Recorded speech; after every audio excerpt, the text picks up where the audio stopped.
Hello everyone, स्वागत है आपका हमारे चैनल पैरास्किल मैड में।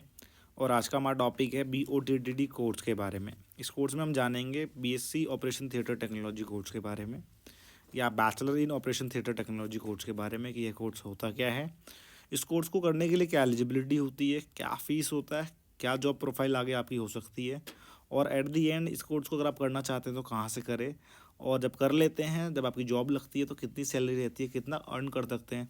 इस तरीके से सभी डाउट्स को इस वीडियो में क्लियर करेंगे। तो इस वीडियो को ज़्यादा से ज़्यादा अपने फ्रेंड्स तक शेयर करें, वो रिलेटिव्स जो अपने बच्चों को ये कोर्स कराना चाहते हैं उन तक ये शेयर करें, सो दैट उन्हें भी एक ऑथेंटिक इन्फॉर्मेशन मिले। तो इस वीडियो को स्टार्ट करते बिना समय गवाए, तो अगर आप हमारे चैनल पर नए हैं या ऑलरेडी हमारी वीडियोस को देखते आ रहे हैं तो हमारे चैनल को सब्सक्राइब कर ले, बेल आइकन जरूर दबा दे, बिकॉज यहाँ पे मेडिकल एंड पैरामेडिकल से रिलेटेड वीडियोस आप तक टाइम टू टाइम लाते रहते हैं। तो देखिए, सबसे पहले हम समझते हैं BOTT अगर आप कोर्स करना चाहते हैं तो इसके अंदर देखिए 3 तरीके के इसके अंदर भी आपको कोर्स देखने को मिलता है। BOTT में ये एक bachelor in operation theatre technology course होता है। इसमें मैं पहले तरीके बता देता हूँ। एक कोर्स आप ऑपरेशन थिएटर के अंदर BSc OT कर सकते हैं। दूसरा कोर्स है यहाँ पे आप VWOC OT कर सकते हैं, यहाँ पे मैं मेंशन कर दे रहा हूँ, VWOC OT कर सकते हैं। और एक आप BOTD के नाम से भी कोर्स जानते हैं। हालांकि इन सभी तीनों कोर्स से आप बनते हैं एक ऑपरेशन थिएटर टेक्नीशियन। यहाँ पे मैं मेंशन कर देता हूँ, आप क्या क्या बनते हैं, OT टेक्नीशियन क्या बनेंगे। और देखिए, इसमें मैं आपको समझाना दे रहा हूँ कि अगर आप डिप्लोमा करते हो तो टेक्नीशियन कहलाते हैं। हम नॉर्मली अपनी लाइफ में बहुत यूज़ करते हैं टेक्नीशियन। किसी भी पैरामेडिकल कोर्स को करने के बाद आप एक टेक्नीशियन बनते हैं, ये यूज़ करते हैं।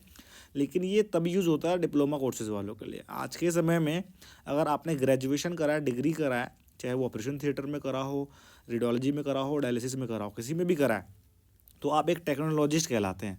तो आप VSc OT, VWOC OT और BOTT इन सभी को अगर आप करते हैं तो आप एक OT टेक्नोलॉजिस्ट कहलाते हैं। क्या कहलाएंगे आप? एक OT टेक्नोलॉजिस्ट कहलाएंगे। तो चलिए, ये ज़रूर क्लियर हुआ हमारा कि 3 तरीके के कोर्सेज है, सभी की एलिजिबिलिटी अलग अलग अलग होती है, वो हम बात कर लेंगे। अब बात क्वेश्चन ये है कि OT टेक्नोलॉजिस्ट का काम क्या होता है।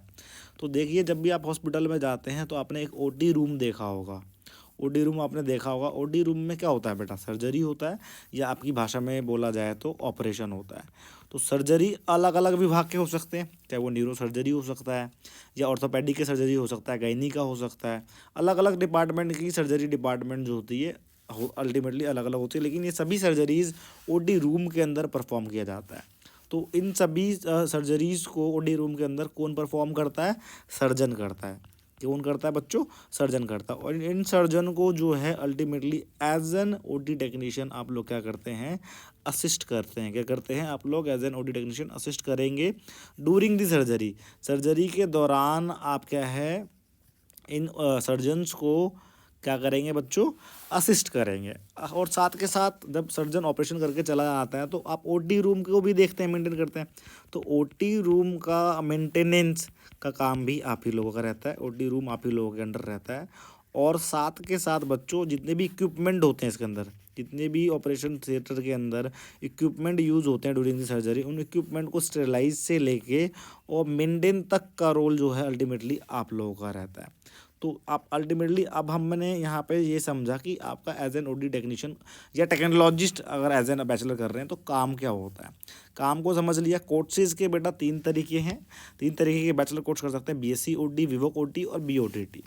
अब इन सभी की एलिजिबिलिटी मैं यहाँ पे बता दे रहा हूँ आपको। एलिजिबिलिटी इन सभी की अलग अलग अल्टीमेटली होती है। अगर आपके पास 12th के अंदर साइंस बैकग्राउंड है तो 12th with physics chemistry biology या साइंस आप कह लीजिए, वही बच्चा BSc OT कर सकता है। BSc OT कर पाएगा। बहुत सिंपल सी बात बता दे रहा हूँ। उसके अलावा अगर आपके पास, या BOTT की बात बताऊँ मैं आपको, BOTT में भी 12th के अंदर साइंस का होना अनिवार्य होता है, PCB। लेकिन जो VWOC OT है, VWOC OT है, यहाँ पे मैं मेंशन कर दे रहा हूँ, वो जो है वो बच्चा आर्ट्स वाला बच्चा भी कर सकता है, कॉमर्स वाला बच्चा भी कर सकता है, और साथ के साथ साइंस वाला भी कर सकता है। तो ये खासियत होती है VWOC OT की। हाँ, UGC का एक बेहतरीन, UGC मतलब यूनिवर्सिटी ग्रैंड कमीशन के द्वारा बनाया गया एक बेहतरीन वोकेशनल कोर्स है, जिसके अंदर आप बैचलर कर सकते हैं ऑपरेशन थिएटर के अंदर। तो ये था। बाकी डिटेल के अंदर जानना चाहते हैं तो हमने ऑलरेडी वीडियोज़ बनाई हुई है वोकेशनल कोर्सेज़ के बारे में, लिंक डिस्क्रिप्शन बॉक्स में मिल जाएगा, या हमारे चैनल पर जाके आप चेक कर सकते हैं। वीडियो को आगे बढ़ाने से पहले मैं कहना चाहूँगा, अगर आप हमारे चैनल पे पहली बार आए हैं, जो ऑलरेडी हमारी वीडियोज़ को देखते आ रहे हैं, तो हमारे चैनल का जिसका नाम पैरास्किल मैड है, इस नाम से आपको प्ले स्टोर पे एप्लीकेशन मिल जाएगा।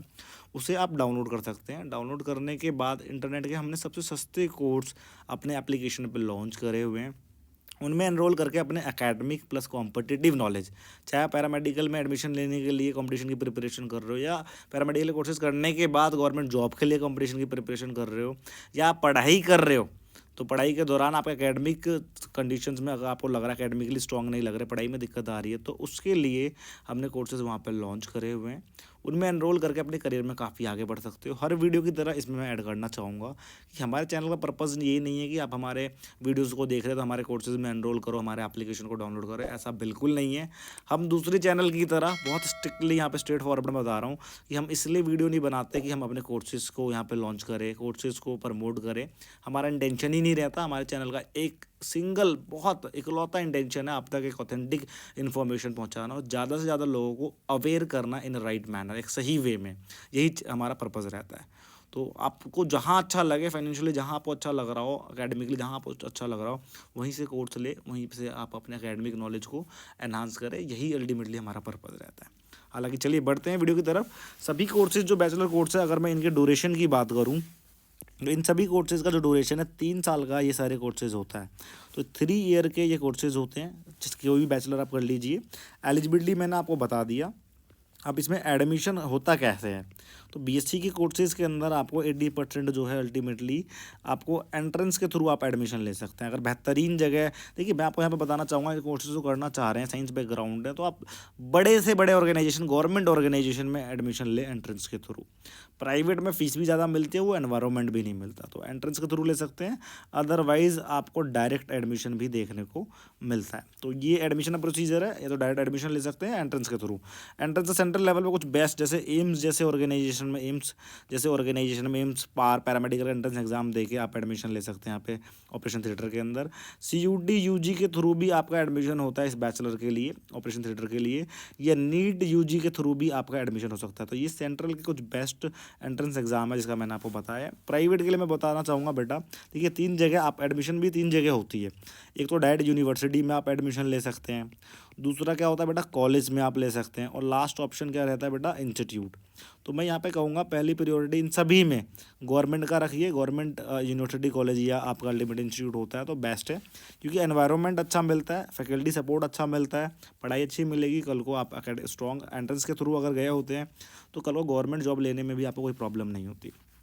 प्राइवेट इंस्टीट्यूट में बेटा अवॉइड करें, फ़ीस आपसे बहुत ज़्यादा ले लेते हैं। आपको अच्छा इंफ्रास्ट्रक्चर दिखा देंगे, इंफ्रास्ट्रक्चर से पढ़ाई होती नहीं है, या अल्टीमेटली कुछ भी बता के आपको एडमिशन ले जाता है, आप गुमराह हो जाते हैं, मिसलीड हो जाते हैं। मिसलीड की वजह से आपको आगे काफ़ी प्रॉब्लम होती है। तो ये मैं आपको यहाँ पे बोलना चाहूँगा कि बिल्कुल भी भूल के बेटा आप प्राइवेट इंस्टीट्यूशन वगैरह में एडमिशन ले लें, इसको लास्ट ऑप्शन रखें, तभी जाके आप जो अल्टीमेटली लास्ट में अगर आपका कुछ नहीं होता तो देन प्राइवेट के भी आपके पास अच्छे ऑप्शन हो सकते हैं, उसमें ले। तो ये रही बात एडमिशन प्रोसीजर, किस तरीके से एडमिशन होता है उसके बारे में बताया। अब बात करते हैं इस कोर्स को करने के बाद आपकी अर्निंग क्या होती है। अर्निंग मतलब आपकी इनकम क्या होती है। तो एज एन फ्रेशर आपकी जो सैलरी है 20 से लेके 25,000 रुपये सैलरी आपकी हो सकती है शुरुआत में। जैसे जैसे एक्सपीरियंस गेन करते हैं अच्छे, और डिपेंड करता है कहाँ कर रहे हैं, कैसा हॉस्पिटल है, कौन से स्टेट में कर रहे हैं, ये सभी फैक्टर्स जो है वो डिसाइड करता है आपकी सैलरी को। तो ये मैक्स टू मैक्स जो है आपकी 80,000 तक प्राइवेट में भी जा सकता है। एक्सपीरियंस किस तरीके से ऑर्गेनाइज कर रहे हैं वहाँ वो मैटर करता है। वहीं अगर मैं गवर्नमेंट जॉब अगर आप लेते हैं बेटा, तो गवर्नमेंट जॉब के अंदर अल्टीमेटली आपको 45,000 रुपये से आपकी सैलरी स्टार्ट होती है और लाख रुपए तक आपकी सैलरी जाती है। तो ये आपके ऑप्शन देते हैं। कल को अपना नहीं कर सकते आप, इसके अंदर ओन वाला सिस्टम नहीं होता, सर्जन्स के अंदर कर सकते हैं। जॉब्स के बारे में बताऊँ, जॉब्स तो इसके अंदर जॉब्स जो है अल्टीमेटली आपके पास देखिए as an OT technologist, OT technology जो है आपके पास वैकेंसीज़ अलग, चाहे वो गवर्नमेंट हॉस्पिटल के अंदर आपकी वैकेंसीज़ होती है, प्राइवेट हॉस्पिटल के अंदर होती है, गवर्नमेंट क्लिनिक्स होते हैं वहाँ पे आपकी वैकेंसीज़ होती है, या आप प्राइवेट क्लिनिक्स जहाँ पे सर्जरीज़ वगैरह होती है वहाँ पे आपकी वैकेंसीज़ होती है। आप समझ रहे हैं अल्टीमेटली जो कहना चाह रहा हूँ मैं आपको। या इन सभी अगर एक हॉस्पिटल में जाते हैं तो अलग अलग डिपार्टमेंट है। न्यूरो सर्जरी में आपकी वैकेंसीज हो सकती है, ऑर्थो की सर्जरी में आपकी वैकेंसीज हो सकती है, गायनी की सर्जरी में आपकी वैकेंसीज हो सकती है, ईएनटी की सर्जरी में आपकी वैकेंसी हो सकती है। देखिए कितना स्कोप है, अल्टीमेटली अलग अलग डिपार्टमेंट की जो सर्जरीज होती है उन सभी सर्जरीज, प्लास्टिक सर्जरीज में हो सकती है, डर्मा की जो सर्जरीज होती है उसमें आपकी वैकेंसीज हो सकती है। देखिए अलग अलग वेराइटीज़ जो है आपके पास जॉब की अपॉर्चुनिटीज़ काफ़ी बढ़ाता है। आपके पास नंबर ऑफ़ जॉब्स काफ़ी अच्छे होते हैं, वैकेंसीज काफ़ी अच्छी होती है, कल को आपको कोई प्रॉब्लम नहीं होती जॉब वगैरह लेने में। अपॉर्चुनिटीज़ भी मैंने बता पाऊँ कितनी सारी, कितनी अच्छी अच्छी अपॉर्चुनिटीज़ आपके पास रहता है। तो ये रही बात अपॉर्चुनिटीज़ की। अब्रॉड ऑप्शंस, कल को अगर आप चाहते हैं बाहर जाना चाह रहे तो बाहर में आपको अब्रॉड ऑप्शंस काफ़ी अच्छा मिलता है। आप बाहर, आपके देश से बाहर आपके लिए काफ़ी अच्छी वैकेंसीज होती है, वहाँ पे आप कर सकते हैं। तो ये रही बात। अब बात करते हैं इनकी फ़ीस वगैरह की। जब आप एडमिशन लेते हैं तो फ़ीस वगैरह क्या रहता है। देखिए फ़ीस वगैरह अगर मैं आपको बताऊं, गवर्नमेंट में लेते हैं तो आपका 0 से लेके 5,000 रुपये तक भी फ़ीस होती है साल की, मैक्स टू मैक्स 10,000 रुपये तक हो सकती है। प्राइवेट के अंदर अगर आप ले रहे हैं बच्चों, तो मैं यहाँ पे ये बताना चाहूँगा, अगर इंस्टीट्यूट या कॉलेज में ले रहे हैं तो इस आपकी मैक्सिमम फ़ीस जो है वो 45 से 50,000 रुपये आपकी होनी चाहिए साल की। बहुत सिंपल, इससे ज़्यादा है तो बिल्कुल भूल के ना ले।